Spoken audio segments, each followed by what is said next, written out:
Olá meus amigos, sejam muito bem-vindos ao nosso canal Bíblia Talk. Um prazer enorme ter você aqui junto com a gente nessa oportunidade. Se essa é a sua primeira vez aqui no nosso canal, eu gostaria que você se inscrevesse e que você ativasse o sininho das notificações para poder receber a notificação todas as vezes que nós soltarmos um vídeo novo aqui no nosso canal. Nós estamos estudando a revista do primeiro trimestre de 2021, da editora CPAD, da revista dos jovens, que traz por título Ensina-nos a Orar. Exemplos e pessoas que marcaram as escrituras. E o comentarista dessa lição é o pastor Marcos Tedesco. E hoje nós vamos estar estudando a lição de número 11, Jesus e a oração sacerdotal. Antes de começar essa aula, eu gostaria de te lembrar que se você não tem a revista da Escola Dominical desse trimestre, nós temos essa lição, o material dessa lição, no primeiro link da descrição desse vídeo. E se você perdeu alguma das lições anteriores desse curso que nós estamos fazendo aqui no nosso canal, você pode acessar agora aqui no card que está aparecendo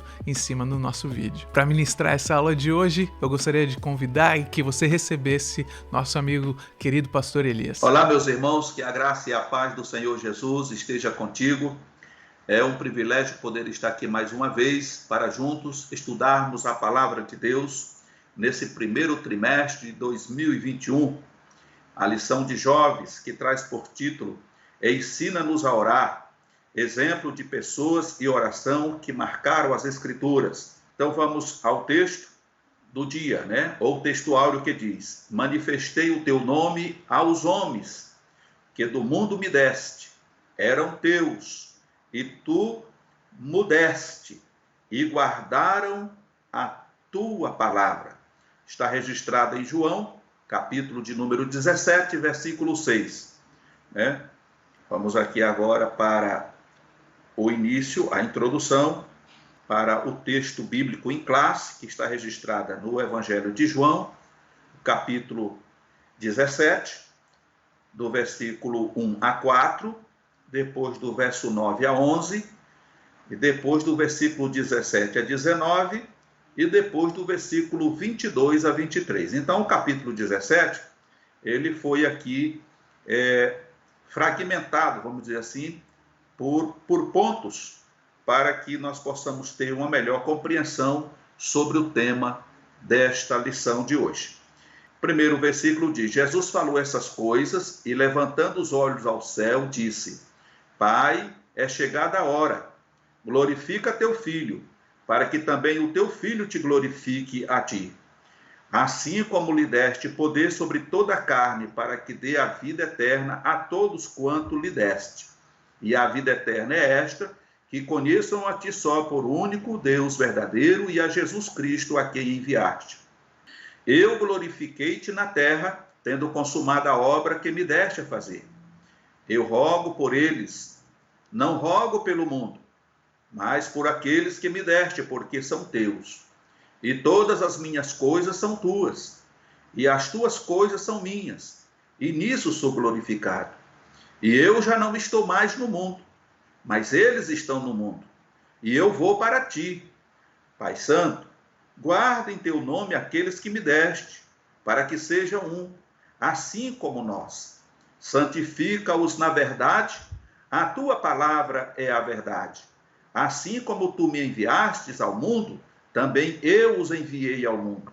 E por eles me santifico a mim mesmo, para que também eles sejam santificados na verdade. E eu dei-lhes a glória que a mim me deste, para que sejam um, como nós somos um. Eu neles e tu em mim, para que eles sejam perfeitos em unidade, e para que o mundo conheça que tu me enviastes a mim, e que tens amado a eles como me tens amado a mim. Então nós vemos aqui, meus queridos irmãos, que nesta oportunidade estudaremos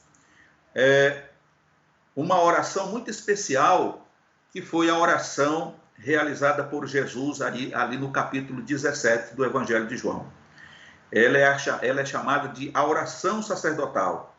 E próximo do momento de sua prisão, essa oração propõe uma síntese das questões que envolvem a missão dos cristãos na terra, o processo de santificação, a vontade de Deus para com a sua igreja e as necessidades dos crentes para com o Pai Celeste.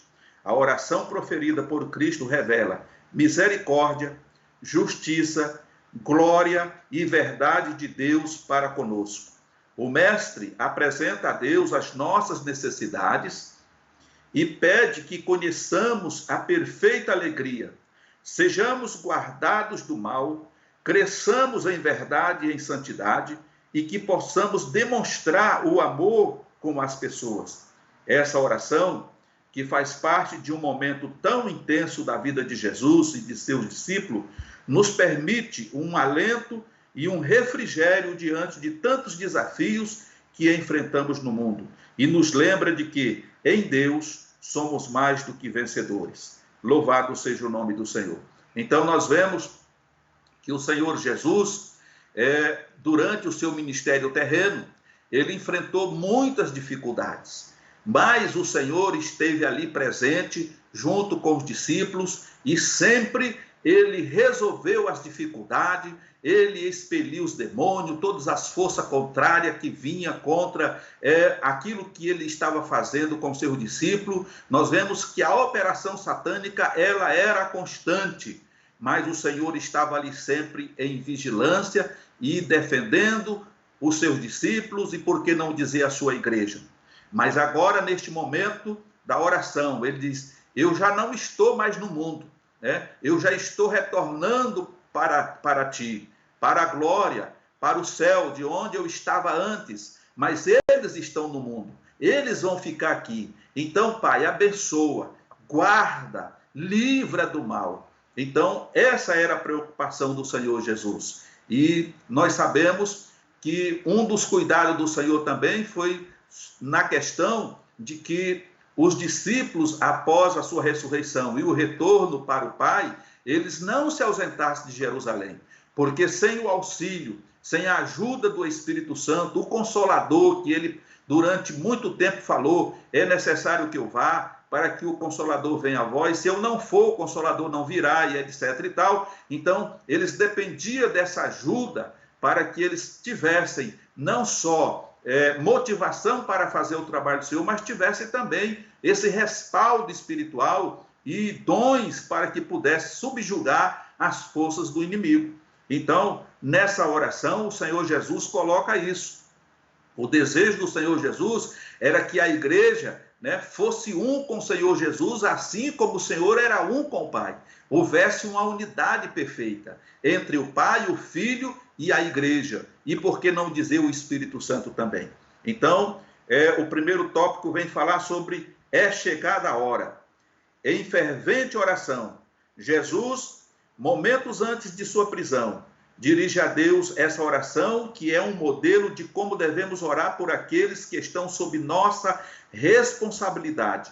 Desde um pastor que ora por suas ovelhas, um líder que ora pelos seus jovens, um professor de escola dominical que ora por seus alunos, até um pai que ora por seus filhos. A oração sacerdotal de Jesus é uma referência de comprometimento de um líder com Deus. Entre os objetivos das nossas orações por aqueles que estão sob as nossas responsabilidades, estão os anseios para que conheçam profundamente a Jesus Cristo e sua palavra, que sejam preservados por Deus das influências mundanas, que gozem da verdadeira alegria em Cristo, que em seus pensamentos e ações reflitam a Jesus, que busquem a unidade no Senhor, que anunciem o reino de Deus, que sejam perseverantes na fé e que com Cristo permaneçam no amor e na presença do Pai.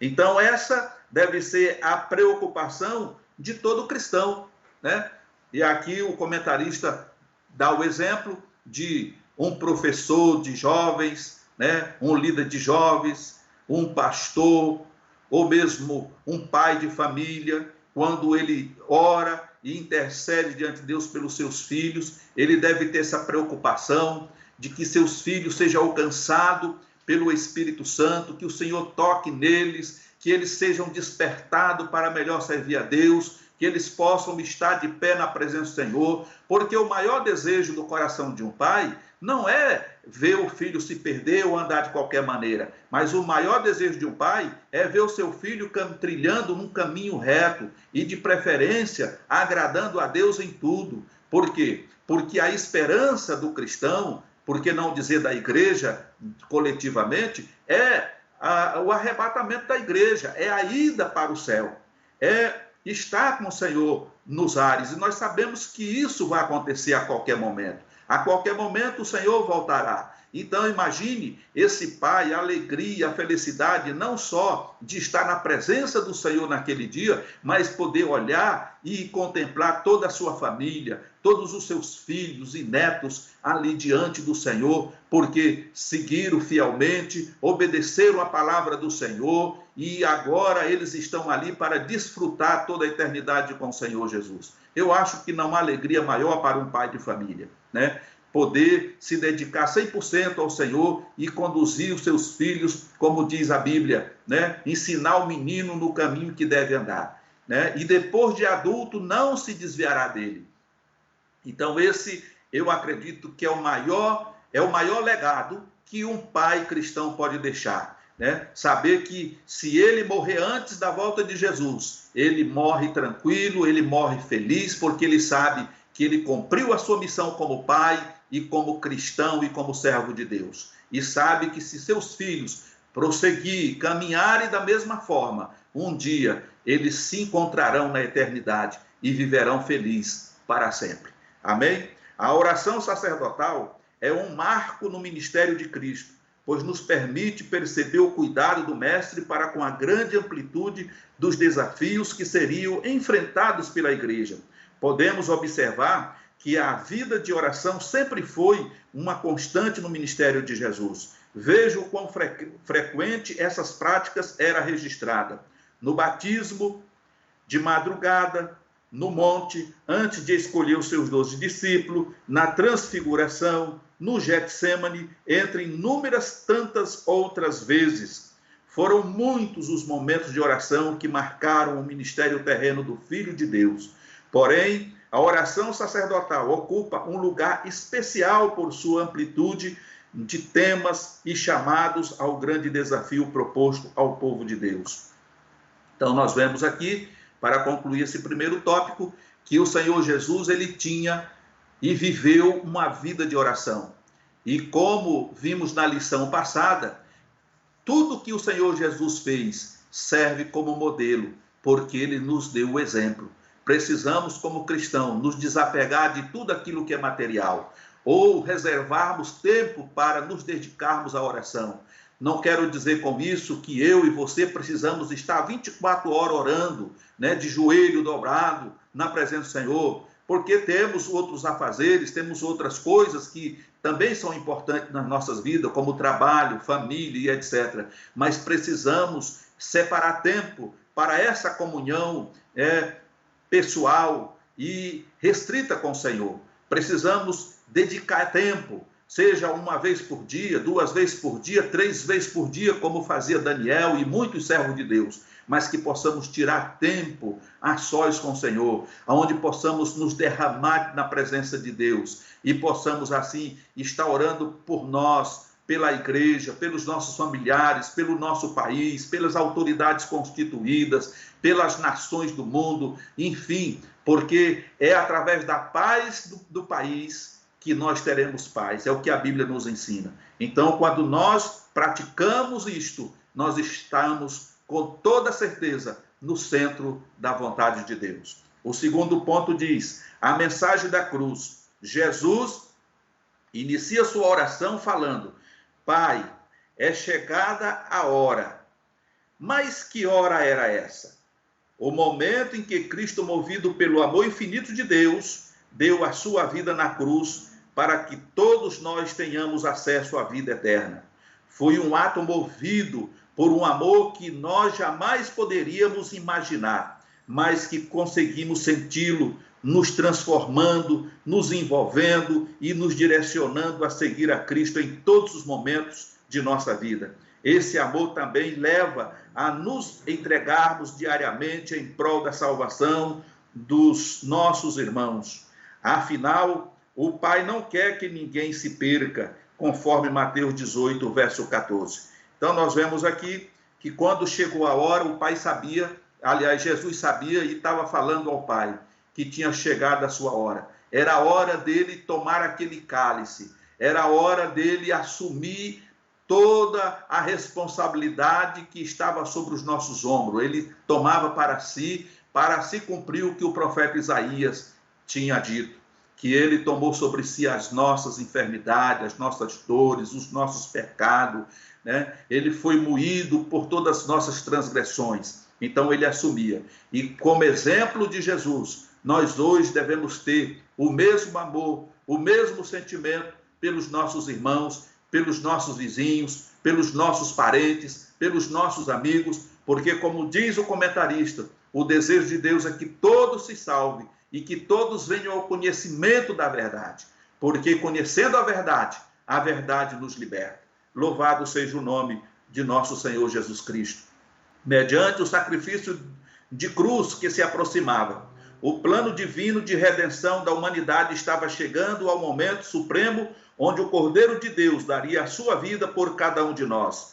Essa é uma história movida por um amor imensurável e contagiante. Como não viver intensamente o amor de Deus ao aceitar a Cristo como Salvador? Como não glorificar ao Pai com toda a nossa existência quando somos movidos pelo amor ágape? Então, é importante entendermos que o amor ágape é o amor de Deus, é o amor coletivo.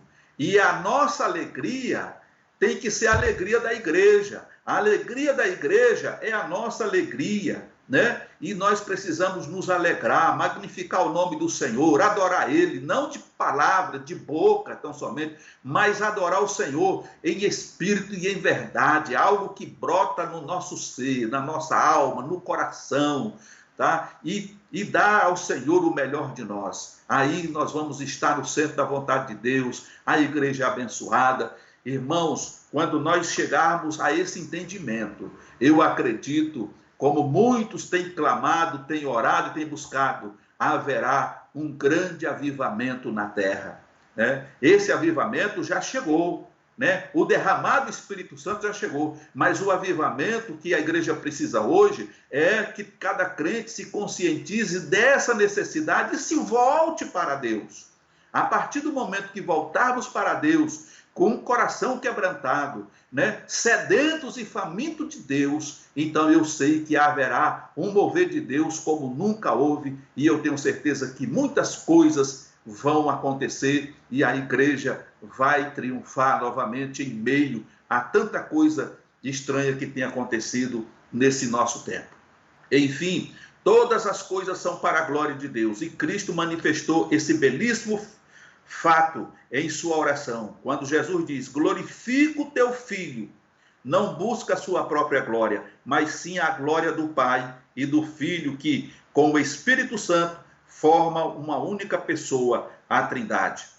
O segundo ponto diz: a palavra de Deus tem um grande valor para aqueles que seguem a Jesus. Quando o mestre ora pedindo proteção, alegria, santificação, união e amor, o faz referindo-se aos que ardem ou aos que atendem a requisitos básicos. Veja, pertencem a Deus, creem em Jesus, são separados do mundo, guardam a palavra. Então, nós vemos aqui que o mestre ora pedindo proteção, alegria, santificação, união e amor.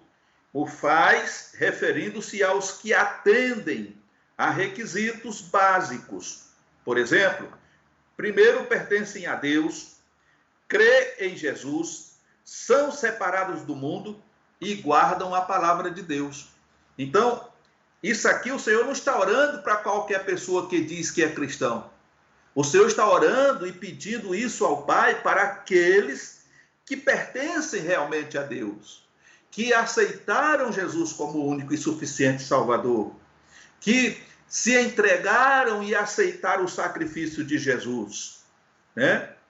Creem em Jesus, são separados do mundo, não vivem transigindo com o pecado.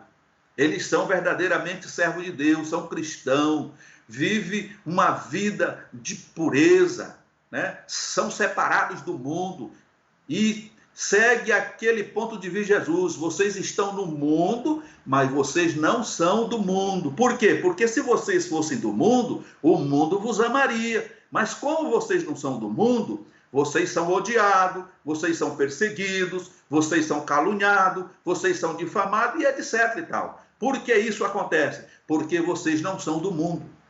Vocês agora pertencem à família de Deus.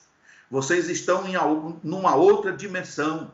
Então vocês são de fato de Deus. Estão separados do mundo. Vocês estão no mundo para cumprir uma missão. Expandir o reino de Deus aqui na terra. Mas não pertence a ele, não pode se curvar diante dele, não pode aceitar o modus vivendi deste mundo. E em último lugar, guardam a palavra de Deus, obedecem a palavra de Deus. Aí o salmista diz, guardei a tua palavra no meu coração. Para quê? Para não pecar contra ti. Quando guardamos a palavra de Deus no nosso coração, nós não pecamos contra o Senhor. E se pecarmos, nós vamos pecar voluntariamente, sabendo que estamos pecando. E aí, como diz o escritor aos Hebreus, não restará outra coisa a não ser aquela expectativa de fogo, né? De fogo, de juízo, porque pecamos sabendo que não deveríamos pecar, porque já estávamos avisados. Então, guardar a palavra de Deus, meu querido, é importante. Guardar a palavra de Deus é fundamental para termos uma vida inserida no centro da vontade de Deus. Diante desses requisitos, o guardar a palavra tem um significado especial, pois à medida em que as palavras de vida penetram no coração e na mente do cristão, ele se torna pertencente a Deus, crê em Jesus, torna-se separado do mundo e tem ainda mais sede pelas verdades eternas contidas na palavra viva. Então, está aqui, né, a conclusão desse primeiro ponto. Quando nós fizermos isto, quando você fizer isto, você vai perceber e todos que estão à tua volta vai notar a diferença daquele que serve a Deus com interesse de coração e daquele que realmente é apenas um cristão nominal. Jesus, durante essa oração especial, pede ao Pai que livre os seus filhos do mal. O amor de Cristo o impeliu a interceder por cada um que teria que enfrentar os desafios que se levantaram ao longo de toda a história da igreja na terra, desde os momentos seguintes à sua crucificação até os dias finais. Mais adiante, o mestre complementa pedindo que o Pai santifique os seus filhos na verdade. Então, é somente a verdade que liberta, né? Não existe outra verdade. É a verdade que liberta. E que é a verdade? É a palavra de Deus. Santifica-nos, Senhor, na verdade. A tua palavra é a verdade. E à medida que o cristão guarda a palavra de Deus no seu coração, a partir do momento que o cristão lê a palavra de Deus, medita nela, como diz a Bíblia, medita nela de dia e de noite, e procura não se desviar nem para a direita, nem para a esquerda, né? E nem olhar para trás. Então esse crente, ele cada vez mais ele vai se santificando e assim obtendo mais unção de Deus na sua vida. E com isso o diabo não tem poder sobre a sua vida. E se cumpre o que o apóstolo João escreveu, que aqueles que são do Senhor, o diabo não toca. Por que é que o diabo anda tocando tanto crente por aí nos dias atuais? Porque em tese ou em parte eles não são de Deus. Por quê? Porque vivem uma vida nominal, né? São crentes de aparência, na maneira de vestir, na maneira de se portar dentro do templo, diante das pessoas, mas interiormente eles não têm um compromisso assumido com Deus, eles não estão guardando a palavra de Deus como deveria, eles estão interagindo com o mundo, com o pecado, com a vaidade e com tantas coisas. Então o diabo tem poder sobre a vida deles e eles vivem sendo açoitados pelo inimigo, porque o verdadeiro cristão, aquele que guarda a palavra de Deus, ele não é tocado pelo inimigo. O diabo não toca. Nem o diabo, nem os demônios tocam nele. Pelo contrário, quando ele se aproxima dele, quando você se aproxima deles, eles fogem. Porque eles sabem que você está revestido de uma unção espiritual e gloriosa e eles não têm condições de se aproximar e nem de fazer nada contra você. tá certo? Mas, infelizmente, muitos cristãos não têm levado isso a sério, não sei se por falta de ensino, mas a verdade é que nós temos muitas igrejas por aí, onde muitas pessoas estão vivendo à margem da bênção de Deus, estão vivendo, né, numa vida de miséria, de pobreza e sendo acossado pelo inimigo. Precisamos ensinar o povo, precisamos ensinar a igreja que somente obedecendo a Deus e guardando a sua palavra é que nós estaremos livres de todas as setas do inimigo. E aí se cumpre com certeza aquilo que o Senhor pediu ao Pai, que Ele nos santificasse na verdade, que a palavra de Deus é realmente a verdade. E é nessa santificação que acontece o processo de afastamento das influências malignas do mundo e uma aproximação com Deus. Quando os crentes buscam a santificação na palavra, que é a verdade de Deus, passam a viver um maravilhoso processo de constante santificação, onde o mundo perde o significado e não mais consegue imperar sobre as vidas. Nesse momento, cada cristão volta-se para Deus, adorando, servindo e buscando ainda mais da presença divina. Deus nos livre do mal, na medida em que nos aproximamos dele. Deus nos livra do mal, na medida em que nos aproximamos dele. Assim como a proximidade de uma lareira nos aquenta, ou nos esquenta, ou nos aquece e extingue o frio, né, do inverno, quando nos aproximamos de Deus e permitimos que o Espírito Santo conduza nossos passos, as forças mundanas se afastam e perdem o seu domínio sobre nós, sobre o homem. Então, um exemplo que o comentarista traz aqui é sobre a questão, né, da lareira ou de um fogo. Está muito frio, você acende um fogo para se aquecer. E durante o tempo que você permanece perto daquele fogo, o frio ele não vai ter poder sobre a tua vida, né? Você vai ser aquecido pelo calor daquele fogo. Então, a comparação aqui é que quando você está perto do Senhor, você está aquecido, você está protegido. O frio mundano, esse gelo do mundo, né, não te pega, ele não vai dominar a tua vida. Quantos crentes gelados, né, são verdadeiros iceberg dentro do templo. Você não ouve um glória, você não ouve um aleluia, o crente entra mudo e sai calado. Por quê? Porque não estão congelados espiritualmente. Mas oxalá que hoje, através desse ensinamento que você está ministrando aí na tua igreja, os irmãos se despertem e venha para perto desse fogo glorioso que é Cristo, para serem aquecidos e assim poderem valorizar mais o amor de Deus que está derramado sobre os nossos corações. Diz aqui ainda, a preocupação de Jesus para que todos sejam um. Jesus pede algo muito especial para a sua igreja, que todos sejam um. E para servir de referencial, usa o exemplo da própria relação existente entre ele e o Pai.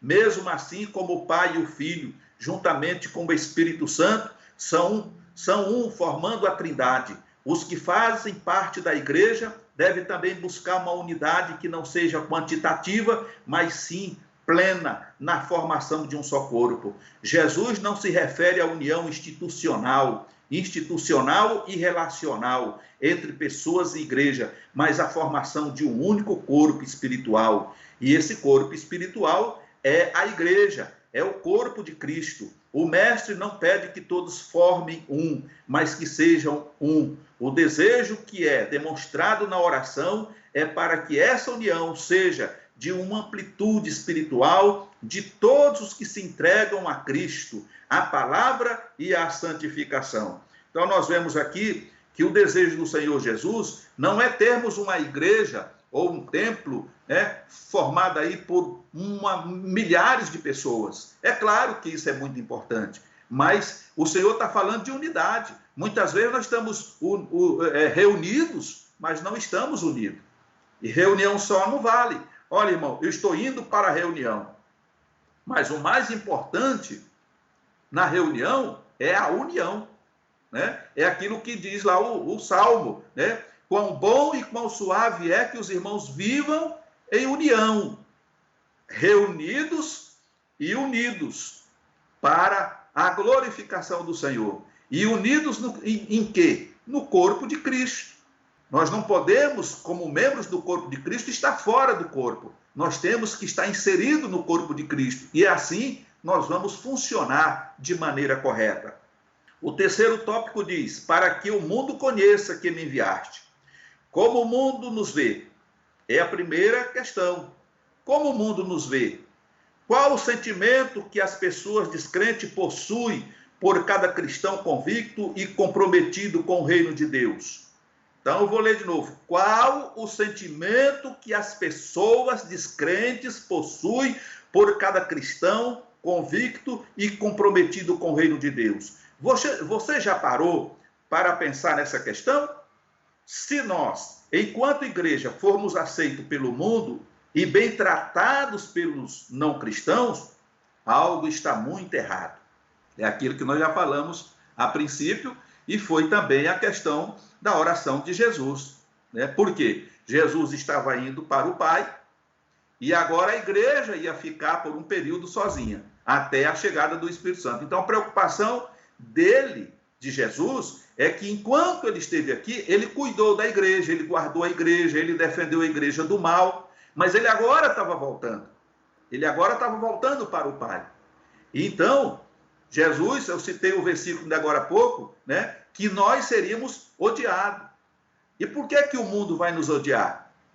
Exatamente pelo fato de não sermos do mundo.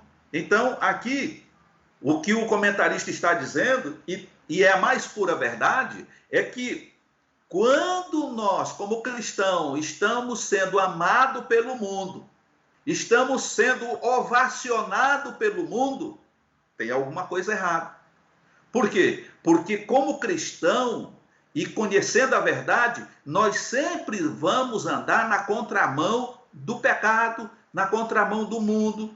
Tudo aquilo que o mundo faz, tudo aquilo que opera no mundo é contra Deus. E como nós somos servos do Deus Altíssimo, nós não concordamos. Ou seja, como na política, nós somos oposição. Tudo aquilo que é inventado, é criado pelo mundo, nós somos oposição, nós não aceitamos, porque aquilo não se coaduna, aquilo não tem nada a ver com o que pregamos, com o que ensinamos e não está no centro da vontade de Deus. Deus não aceita isso. Então, o que vai acontecer? Nós vamos ser odiados, vamos ser perseguidos, nós vamos ser caluniados, nós vamos ser difamados, porque nós estamos fazendo certo. Quando você, meu irmão, quando você líder, quando você obreiro, quando você estiver sendo perseguido ou criticado por algo que você está fazendo, e você tendo a consciência de que você está fazendo o certo através daquilo que Deus preceitua na sua palavra, glorifique a Deus, porque você está no caminho certo. Porque se você estiver fazendo errado, né, dificilmente alguém vai te alertar ou vai te perseguir. Por quê? Porque você está indo também de acordo com a vontade dos outros. Você está participando daquele coletivo que está agindo de maneira errada. Tá certo? Então, quer dizer que devemos desejar sermos maltratados e odiados? A resposta não é tão simples assim. Se achamos aceitável e desejável tal situação, estaremos vivendo em um conformismo para que as multidões que se perdem.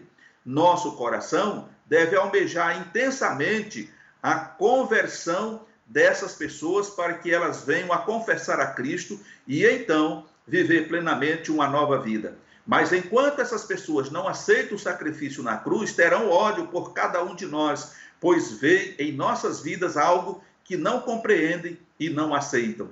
Não odeiam a mim ou a você, mas sim odeiam a Cristo que está em cada um de nós. Nas palavras de Jesus, se o mundo vos aborrece, sabei que primeiro do que a vós me aborreceu a mim. Nós não somos deste mundo e por isso o mundo não nos aceita. Pense bem, meu caro jovem, a nossa missão não é apenas dizer aos pecadores deste mundo que Jesus os ama, mas sim, como voz profética, chamar o povo ao arrependimento, à mudança de vida, ao abandono do pecado e total renovação da forma de pensar. É por isso que o mundo odeia a nós, cristãos, afinal, somos chamados para fazermos a diferença. Então, nós vemos aqui que, na verdade, nós somos odiados por aqueles que não conhecem a Deus, primeiro porque eles não entendem o Evangelho, eles não conhecem o segredo da vitória. Segundo, eles direcionam o seu ódio para nós, mas na verdade eles estão odiando a Cristo, né?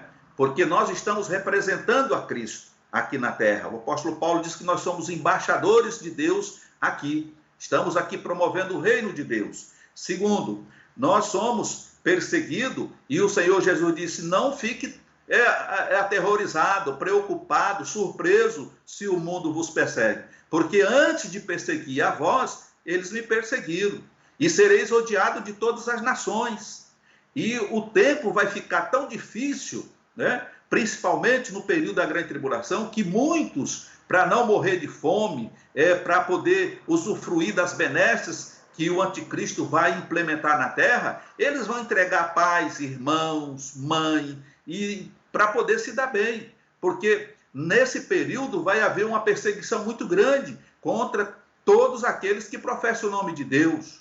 Então, meu querido irmão, nós sabemos que antes de perseguirem a nós, antes de fazer qualquer tipo de maldade a nós cristãos, fizeram com o Senhor Jesus. Então nós precisamos, como diz o Senhor, nos alegrar com isso, glorificar o nome do Senhor, porque nós estamos fazendo certo, e fazendo certo nós estamos agradando a Deus.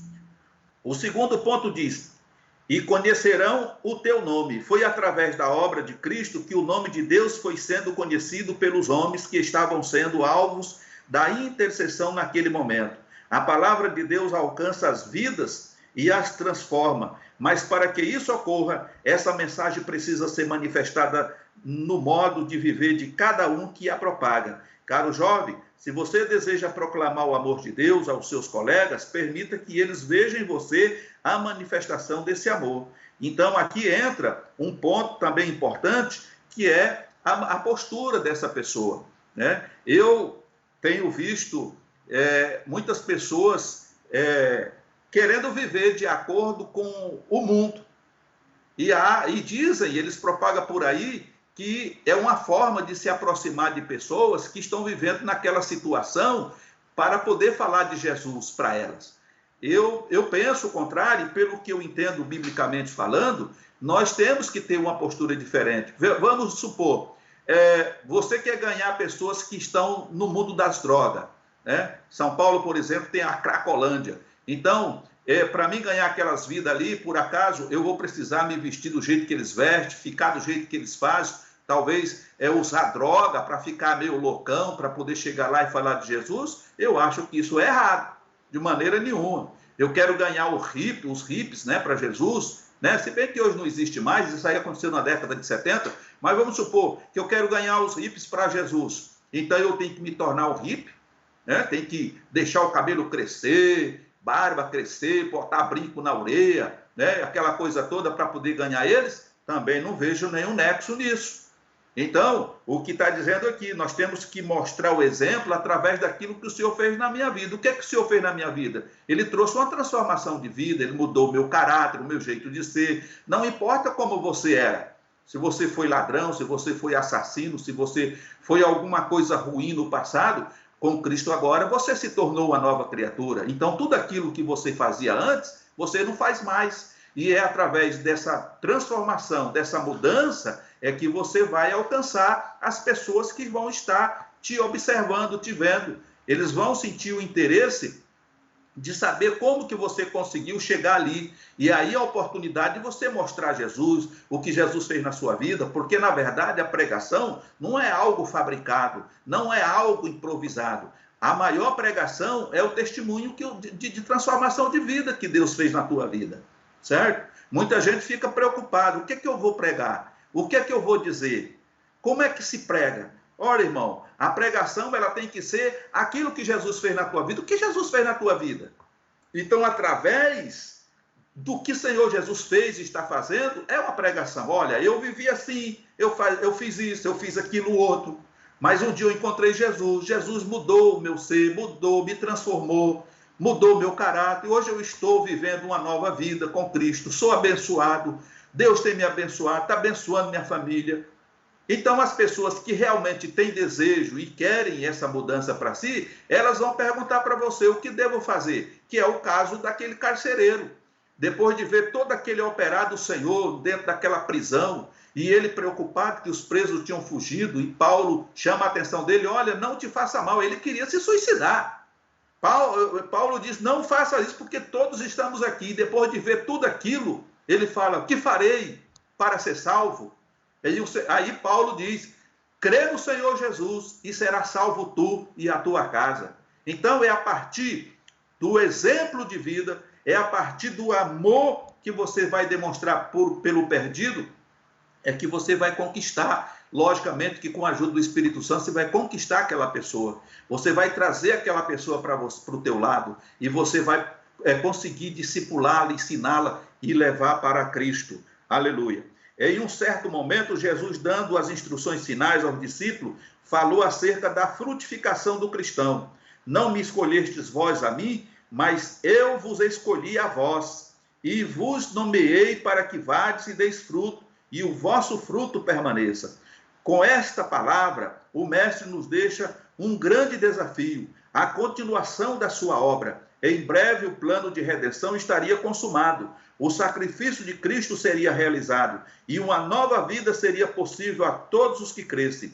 Mas para que todos os homens pudessem aceitar a salvação em Cristo Jesus, se faria necessário anunciar as boas novas. Após o Evangelho, chegará a vez dos Atos dos Apóstolos.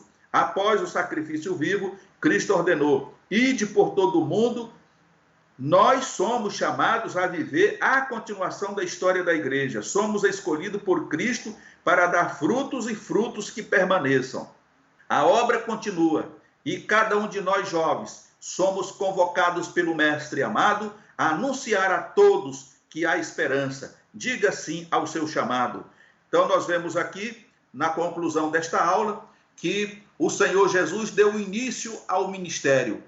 Deus, em segundo lugar, deixou os discípulos para dar continuidade. Depois dos discípulos, a igreja foi implantada. E a igreja continua hoje, tem o dever e a obrigação de continuar levando a palavra de amor, de esperança, de transformação para um mundo perdido e corrompido e dominado pelas forças do mal. Então, meu jovem, meu irmão em Cristo, você é um candidato. Você é convocado para se colocar à disposição do Mestre para ser um instrumento de Deus aqui na terra. Mas para isso, você precisa estar revestido do poder de Deus. Precisa ser batizado com o Espírito Santo e receber da parte do Pai os dons necessários para que você seja edificado e possa ser também trazer, através desses dons, a edificação para a igreja e uma transformação de vida no entorno onde você viva, através da pregação do Evangelho, que todos possam ver em você uma luz que brilha em meio às trevas. Até porque o Senhor diz que nós somos luz e sal da terra, E não se pode esconder uma luz debaixo de um cesto ou de uma vasilha qualquer, mas antes se coloca essa lâmpada num lugar alto para que ela possa iluminar toda a casa, todo o ambiente. E como luz, nós temos que brilhar neste mundo que vive nas trevas. Portanto, que Deus te abençoe, que o Senhor te abençoe e te guarde, que Ele possa te abençoar nesta aula e, querendo Deus, estaremos de volta numa próxima oportunidade. Pastor Elias, muito obrigado por essa aula maravilhosa. Tenho certeza que tocou no seu coração aí, que está assistindo a gente agora. E se essa aula de hoje tocou na sua vida, se essa revista que nós estamos estudando tem tocado a sua vida, eu gostaria que você desse um like nesse vídeo para que a gente saiba que você está gostando e acompanhando os nossos vídeos. Gente, vocês não fazem ideia do quanto nós ficamos felizes todas as vezes que você vem aqui e assiste um vídeo do nosso canal. Nós ficamos felizes porque nós sabemos que Deus está tocando no seu coração e que você está aprendendo mais sobre a palavra de Deus. E quando você está aprendendo a palavra de Deus, não apenas você está crescendo, mas todo o reino de Deus está crescendo na terra. Toda a igreja ganha quando um líder, quando um pastor se dispõe a aprender mais sobre a palavra de Deus. E se você quiser continuar crescendo nessa sua caminhada em conhecer a Deus, eu gostaria que você clicasse agora em uma das playlists que estão aparecendo aqui na tela, onde você vai ter acesso a vários outros vídeos que vão te ajudar nessa sua caminhada. Eu te vejo no próximo vídeo.